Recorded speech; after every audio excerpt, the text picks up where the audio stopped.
नमस्काराः। वन्दामहे वाणीम्। अद्य कक्षायाः आरम्भं कुर्मः। भवन्तः जानन्ति एव यत् काव्यशास्त्रस्य इतिहासे यदा वयं पश्यामः तर्हि आचार्याणां महती सुदीर्घा शृङ्खला वर्तते। तेषां योगदानं यदस्ति तत् वस्तुतः अतुलनीयमस्ति, महनीयमस्ति। अतः तेषां विषये यदि न जानीमः, केवलं काव्यप्रकाशग्रन्थस्य विषये पठितुम् इच्छामः तर्हि वस्तुतः अस्माकं कार्यं पूर्णं न सम्भवति। पुनश्च मध्ये मध्ये सर्वेपि आचार्याः अन्येषाम् आचार्याणां मतानाम् उल्लेखमपि कुर्वन्ति। अतः एवम् अहं चिन्तयामि यत् एतेषाम् आचार्याणां विषये किञ्चित् अस्माभिः ज्ञातव्यं। वयं सर्वान् ग्रन्थान् पठितुं तु न शक्नुमः, किन्तु न्यूनातिन्यूनम् अस्मिन् जीवने तेषाम् आचार्याणां ग्रन्थानां नामानि एव स्मरणं कर्तुं शक्ष्यामः इति अहं चिन्तयामि। अतः मया पूर्वं विचारितं यत् संक्षेपेण इतिहासं समापयामि, किन्तु तद् वस्तुतः न सम्भवति। यदि 5 निमेषं यावदपि एकस्यचित् आचार्यस्य विषये अहं वदामि चेत् अहं चिन्तयामि इदानीं 5 कक्षाः इतोपि अपेक्षन्ते। तदपि अहम् एतदेव वक्ष्यामि यद् वयं संक्षेपेण एव तेषां विषये ज्ञातवन्तः, यतोहि विस्तरेण तु ज्ञातुम् एतत् जीवनमपि अल्पमस्ति। अस्तु, तर्हि आज हम आरंभ करेंगे काव्यशास्त्र के क्षेत्र में एक जो युगांतकारी परिवर्तन लाने वाले आचार्य हुए, आचार्य आनंदवर्धन, जिन्होंने की ध्वनि सिद्धांत की स्थापना की और एक भिन्न दृष्टि से काव्यशास्त्र का व्याख्यान कर दिया। तो आनंदवर्धन के जीवन के बारे में कुछ तथ्य ज्ञात होते हैं कि वे राजानक वंश में उत्पन्न हुए। उनके पिता का नाम नोण था और वे कश्मीर नरेश अवंतीवर्मा के समकालीन थे। 9वीं शताब्दी इनका काल माना जाता है। इनके जो प्रसिद्ध ग्रंथ हैं, हम हमेशा यही कहते हैं कि इनके इतने ग्रंथ प्राप्त होते हैं, क्योंकि जैसे जैसे हम इतिहास में जाते हैं और विभिन्न साक्ष्यों से जब यह ज्ञान प्राप्त होता है तो हम जानते हैं कि अनेक ग्रंथ भारत में थे और वे लुप्त हो गए, क्योंकि विभिन्न ग्रंथों में उनके उद्धरण मिलते हैं, कहीं उनके सिद्धांत मिलते हैं। तो इससे यह सिद्ध होता है कि उस नाम का कोई ग्रंथ किसी विद्वान ने लिखा होगा, किंतु यह हमारा दुर्भाग्य है कि हम वे सभी ग्रंथ आज हमारे दर्शन के लिए उपलब्ध नहीं हैं। तो इनके जो प्रसिद्ध ग्रंथ हैं या जो प्राप्त ग्रंथ हैं वे है विषम बाण लीला, अर्जुन चरित, देवी शतक, तत्वालोक और ध्वन्यालोक। यह जो इनके 5 विशिष्ट ग्रंथ हैं, इनमें जो ध्वन्यालोक है इसका संबंध काव्यशास्त्र से है, और जो विषम बाण लीला इन्होंने लिखा है वह प्राकृत में लिखा है। और भी एक प्रमाण मिलता है कि धर्मकीर्ति नामक विद्वान ने प्रमाण विनिश्चय ग्रंथ लिखा था, उस पर धर्मोत्तमा टीका किसी अन्य विद्वान ने लिखी थी, उसकी विवृत्ति भी आनंदवर्धन ने लिखी। ऐसा अभिनव भारती में अभिनव गुप्त विरचित लोचन टीका में संकेत प्राप्त होता है। तो इस तरह से हम देखते हैं कि 5-6 ग्रंथ आनंदवर्धन विरचित हमें ज्ञात होते हैं। अब चूंकि हम काव्यशास्त्र का इतिहास पढ़ रहे हैं, इसीलिए हम मूल रूप से केवल ध्वन्यालोक पर संक्षेप में चर्चा करेंगे कि इसमें 4 उद्योत है और इसका जो मुख्य विषय है, जैसा कि इसके नाम से ही स्पष्ट होता है कि इसमें काव्य का आत्मा ध्वनि है। इस सिद्धांत की स्थापना के लिए पूर्ण परिश्रम किया गया है। तो यह जो मूल ध्वनि का सिद्धांत है, इसका आधार वैयाकरणों का स्फोटवाद है, ऐसा आनंदवर्धन स्वयं अपने ग्रंथ में कहते हैं। और जो उनकी मूल प्रवृत्ति हमें इस ग्रंथ में देखने को प्राप्त होती है वह यह है कि उन्होंने ध्वनि का अभाव है या ध्वनि गौण है, उसका लक्षणा आदि में अंतर्भाव हो जाता है। इस प्रकार से भाक्तवादियों का एक संप्रदाय था, अभाववादियों का एक संप्रदाय था, और कुछ विद्वानों ने कहा कि ध्वनि तत्व अनिर्वचनीय है। तो यह अनिर्वचनीयतावादी एक संप्रदाय था। इन सभी का खंडन आनंदवर्धन ने अपने ध्वन्यालोक में किया है। इस ध्वन्यालोक के 3 भाग हैं, कारिका, वृत्ति और उदाहरण। कारिका और वृत्ति दोनों के ही रचयिता आनंदवर्धन हैं और उन्होंने जो उदाहरण दिए हैं वे उनके स्वयं के भी हैं और अन्य आचार्यों के भी हैं। जिस प्रौढ़ता के साथ आनंदवर्धन ने ध्वनि सिद्धांत का स्थापन इस ग्रंथ में किया है वह अपने आप में अद्भुत है। ध्वन्यालोक पर अनेक टीकाएं लिखी गई, किंतु वही कि जो हमें प्राप्त होती हैं या जिनके नाम भी हमें प्राप्त होते हैं वे 3 हैं, चंद्रिका टीका, विवरण टीका तथा लोचन टीका। चंद्रिका टीका लोचन अर्थात अभिनव गुप्त कृत जो लोचन टीका है उसके पहले लिखी गई। इसका उल्लेख भी मिलता है अभिनव गुप्त की लोचन टीका में ही, क्योंकि उन्होंने बार बार इसका खंडन अपने ग्रंथ में किया है और उन्होंने अपने ग्रंथ का औचित्य भी इसी तरह से बताया है। बड़ा ही सुंदर श्लोक अभिनव गुप्त लिखते हैं कि किम लोचनम विना लोको भाति चंद्रिकयापि ही अतो अभिनव गुप्तोत्र लोचनोन्मीलनं व्यधात, कि लोचन के बिना जो प्रकाश है, आलोक, ध्वन्यालोक के विषय में कह रहे हैं कि लोचन नेत्रों के बिना क्या प्रकाश को हम देख सकते हैं और क्या चंद्रिका को भी हम जान सकते हैं। या चंद्रिका के होते हुए भी हम बिना नेत्रों के न तो चंद्रिका का ज्ञान प्राप्त कर सकते हैं न आलोक का ज्ञान प्राप्त कर सकते हैं, इसलिए नेत्र होना आवश्यक है। इसीलिए उन्होंने अपनी टीका का नाम लोचन टीका रखा। तो इस तरह से हमें ज्ञात हुआ कि चंद्रिका नाम की भी कोई टीका ध्वन्यालोक पर थी और वो प्रसिद्ध टीका थी क्योंकि अभिनव गुप्त ने उसको उद्धृत किया है। यह भी एक अन्वेषण का सिद्धांत है कि किनको उद्धृत किया जा रहा है। जो महत्वपूर्ण सिद्धांत होते हैं उन्हीं का उद्धरण विद्वान सामान्यतः अपने ग्रंथ में देना उचित समझते हैं। तो इस तरह से हम देखें कि आनंदवर्धन ने एक विशिष्ट कार्य किया और अभिनव गुप्त ने अपनी टीका के द्वारा उसे बहुत समृद्ध किया।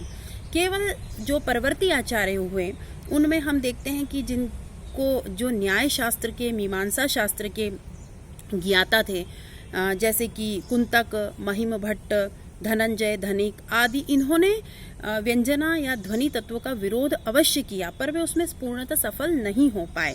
क्योंकि जैसे हम जब कुंतक के वक्रोक्ति जीवितम को देखते हैं तो उन्हें अभिधा से अतिरिक्त एक विचित्र अभिधा व्यापार इसको स्वीकार करना पड़ा और शेष जो ध्वनि के भेद हैं उनको भी उन्होंने वक्रता के भेदों में सम्मिलित किया। तो इस दृष्टि से भी हम देखें तो कुंतक चाह कर भी ध्वनि तत्व का पूर्ण रूप से उसकी उपेक्षा नहीं कर पाए। यह अलग बात है कि उसका नाम उन्होंने बदल दिया। महिम भट्ट को भी हम देखें तो व्यंग्य की सत्ता को उन्होंने अनुमान से माना, लेकिन मानना तो उन्हें भी पड़ा। अब उन्हें आनंदवर्धन का चूंकि विरोध करना था, अतः उन्होंने यह बात कही कि ध्वनि तत्व नहीं है और उसे अलग से मानने की आवश्यकता नहीं है, लेकिन अनुमान से वे जिस तत्व को मान रहे हैं वह वस्तुतः ध्वनि ही है। इसी तरह धनंजय धनिक को देखते हैं तो उन्हें भी व्यंजना की जगह तात्पर्यावृत्ति को मानना पड़ा। भट्ट नायक को भी देखेंगे तो उससे उन्हें भोजकत्व व्यापार स्वीकार करना पड़ा। इस तरह कोई न कोई वृत्ति सभी आचार्यों को माननी ही पड़ी। तो इसी से हमें समझ में आता है कि यह ध्वनि तत्व कितना महत्वपूर्ण होगा और प्रत्यक्ष या परोक्ष रूप से सभी आचार्यों को अंततः इस ध्वनि मत को मान्य करना ही पड़ा। तो इसीलिए यह आनंदवर्धन का एक प्रबल सिद्धांत है जिनमें उन्होंने काव्यस्यात्मा ध्वनि इसका अपने तर्कों से इस तरह से प्रतिपादन किया कि आज तक भी कोई उसका पूर्णतः खंडन नहीं कर पाया है। तो यद्यपि ध्वन्यालोक को पढ़ने के लिए कई वर्ष चाहिए, अभिनव गुप्तकृत लोचन टीका के साथ पढ़ने के लिए और भी अधिक तपस्या की आवश्यकता है, किंतु यदि वैसा अवसर किसी को प्राप्त हो तो वे उसे अवश्य प्राप्त करें। किंतु अभी हम केवल इतना ही आनंदवर्धन के बारे में इस कक्षा के माध्यम से जान सकते हैं।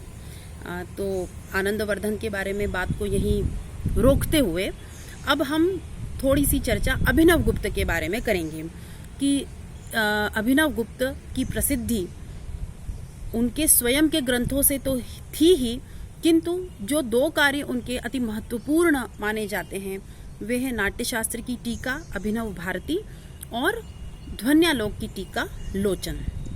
इनका काल जो है वह भी 10वीं शताब्दी का उत्तरार्ध और 11वीं शताब्दी का पूर्वार्ध माना जाता है। ये भी कश्मीर के निवासी थे, किंतु ये मूलतः कश्मीर के नहीं थे, इनके पूर्वज कन्नौज के थे। अब आप देखिए, इतिहास को जब हम पढ़ते हैं तो हम ये भी देखें कि भारत में कहाँ कहाँ विद्या के केंद्र थे, कहाँ कहाँ शास्त्र अपनी जड़ें जमा रहा था, कहाँ विद्वानों ने अपनी आश्रय स्थली चुनी थी। और जब हम धीरे धीरे इन सभी विद्वानों के बारे में जानते हैं तो हमें इन आचार्यों के प्रति एक श्रद्धा का भाव सतत स्वयमेव सहज उत्पन्न होने लगता है, क्योंकि कैसे पूरा जीवन इन्होंने केवल संस्कृत विद्या के अध्ययन के लिए और आने वाली पीढ़ियों के विकास के लिए समर्पित कर दिया। तो अभिनव गुप्त की जो कर्मस्थली थी वह भी कश्मीर ही थी। इनके पिता नरसिंह गुप्त थे जो इनके व्याकरण के गुरु थे। अभिनव गुप्त का जीवन अपने आप में बड़ा ही उनके रोचक व्याख्यानों से भरा पड़ा है और उनके ग्रंथों की जैसी लंबी श्रृंखला है वैसी उनके गुरुओं की भी एक लंबी सूची है और उनके शिष्यों की भी एक सुदीर्घ परंपरा है। इसी से आप यह समझिए कि अभिनव गुप्त ने अपने इस छोटे से जीवन काल में कितने महान कार्य किए होंगे। वे एक उत्कृष्ट और अद्भुत विद्वान थे, इसमें कोई संशय नहीं है। वे अपने गुरुओं का नाम उल्लेख करते हैं तो 7 गुरुओं के नाम तो उन्होंने शास्त्रों के साथ उल्लिखित किए हैं। जो नरसिंह गुप्त उनके पिताजी थे वे उनके व्याकरण शास्त्र के गुरु थे। उसके बाद में वामनाथ जो गुरु हुए वे उन्होंने उनसे द्वैत तंत्र की शिक्षा ली। भूतिराज तनय नामक विद्वान से उन्होंने द्वैतवादी शैव संप्रदाय की शिक्षा प्राप्त की। लक्ष्मण गुप्त नामक विद्वान से प्रत्यभिज्ञा दर्शन और त्रिक दर्शन जो कि कश्मीर क्षेत्र में अति प्रसिद्ध है उसकी शिक्षा इन्होंने प्राप्त की। भट्ट इंदुराज से इन्होंने ध्वनि सिद्धांत का अध्ययन किया और ये उससे अत्यधिक प्रभावित हुए और उन्होंने इस पर टीका लिखी। और भूतिराज से ब्रह्म विद्या का ज्ञान प्राप्त किया और भट्ट तौत से इन्होंने नाट्यशास्त्र की विद्या प्राप्त की और इसके बाद उस पर उन्होंने टीका भी लिखी। तो ये जो 7 गुरु हैं इनके नाम तो उन्होंने शास्त्रों के साथ कहे हैं और इसके अलावा 13 गुरुओं के नामों का स्मरण भी उनके ग्रंथों में मिलता है। तो हम देखें कि व्यक्ति कितना बहुश्रुत था, कितने गुरुओं का सानिध्य उन्होंने अपने जीवन में प्राप्त किया और अंततः उनका जीवन सफल हुआ। आज तक हम अभिनव गुप्त को उनके महत्वपूर्ण अवदान के लिए निरंतर स्मरण करते हैं। अभिनव गुप्त कृत 41 ग्रंथों के नाम प्राप्त होते हैं, जिनमें कुछ ग्रंथ प्राप्त हैं और कुछ अनुपलब्ध हैं। इनमें से जो साहित्य शास्त्र संबद्ध ग्रंथ हैं वे 3 कहे जा सकते हैं। ध्वन्यालोक की लोचन टीका, नाट्यशास्त्र की अभिनव भारती टीका और घटकर पर विवरण। यह किसी दूत काव्य की टीका है। टीका भी इतनी महत्वपूर्ण होती थी कि जितना महत्वपूर्ण मूल काव्य है या मूल ग्रंथ है उतनी ही महत्वपूर्ण स्थिति टीका की भी हुआ करती थी, क्योंकि उसमें पिष्ट पेषण नहीं हुआ करता था। नवीन अर्थों की उद्भावनाएं हुआ करती थी जिनको जाने बिना आप उस ग्रंथ के मूल को नहीं जान सकते, उसके मर्म को नहीं जान सकते।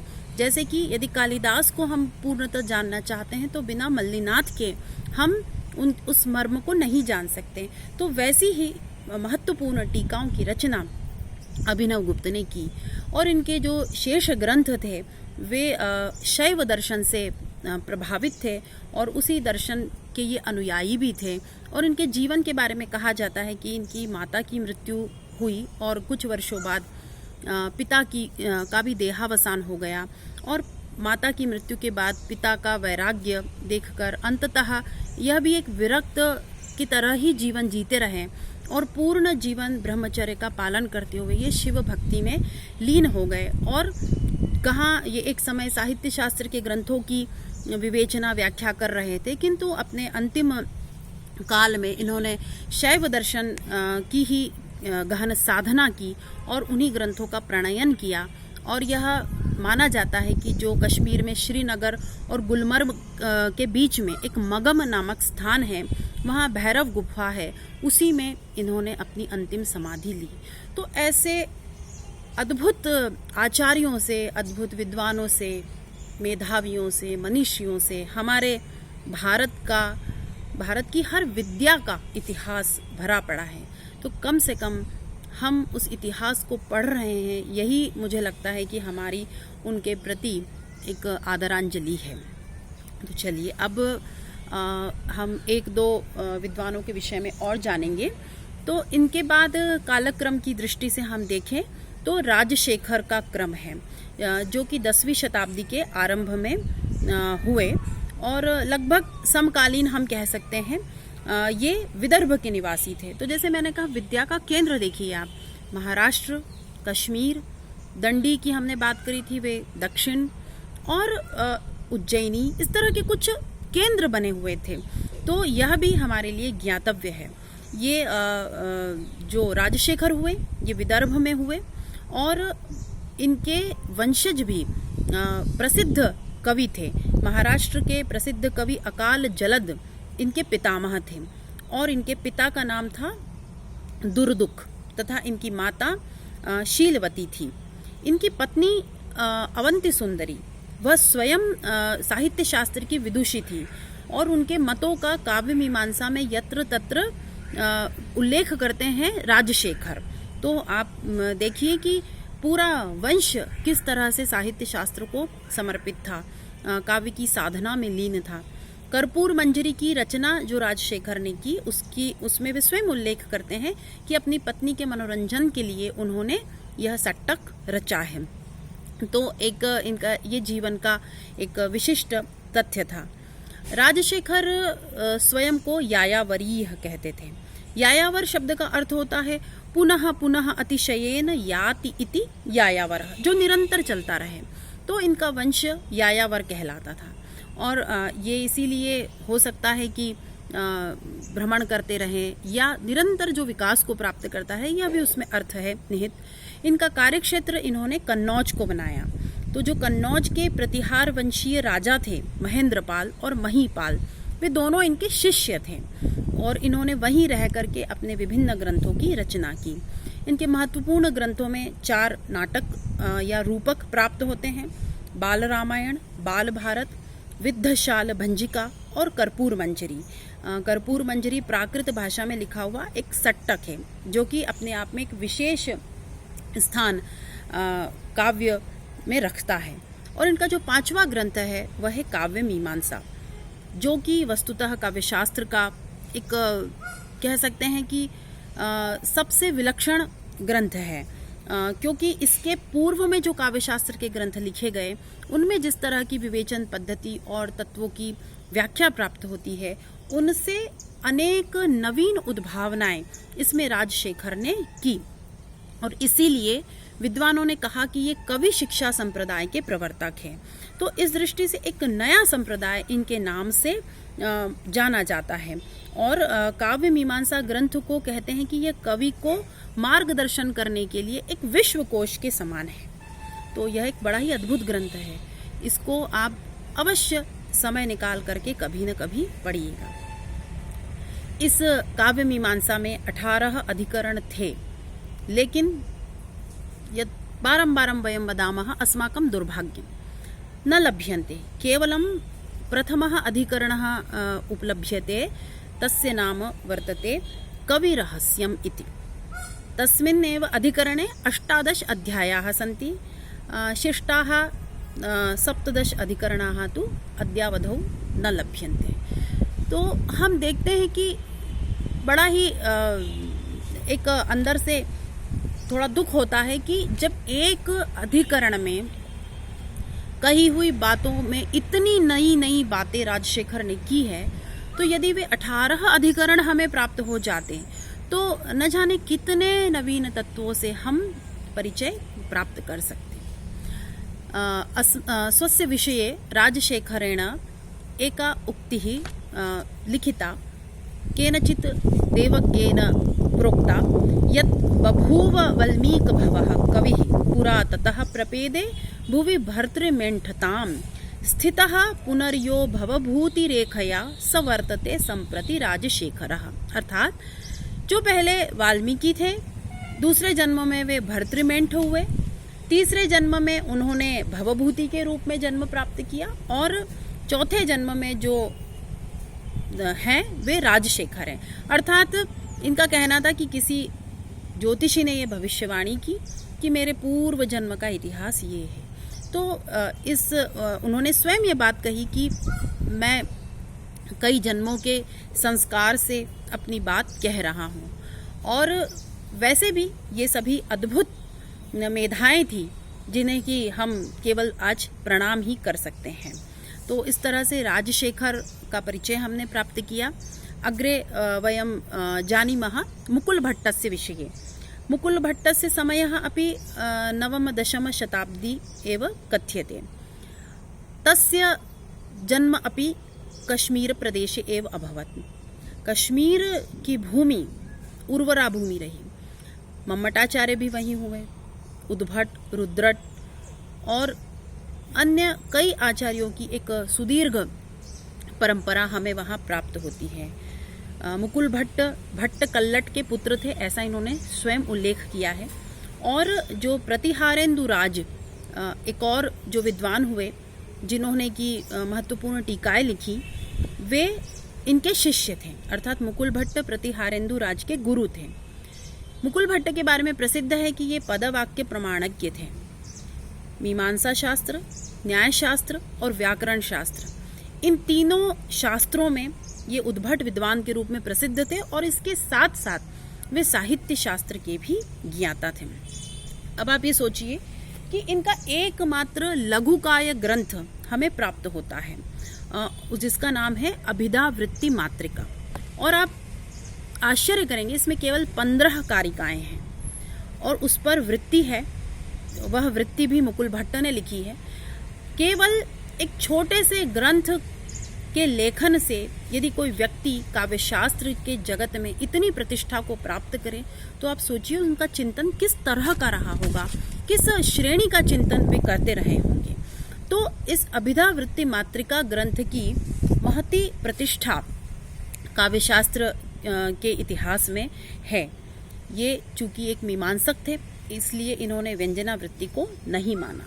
लक्षणा को भी इन्होंने अभिधा का ही एक भेद माना और उन्होंने मूल रूप से अभिधा वृत्ति को ही सर्वाधिक शीर्ष पर स्थापित किया और उसी की स्थापना इन्होंने अपने ग्रंथ के माध्यम से की।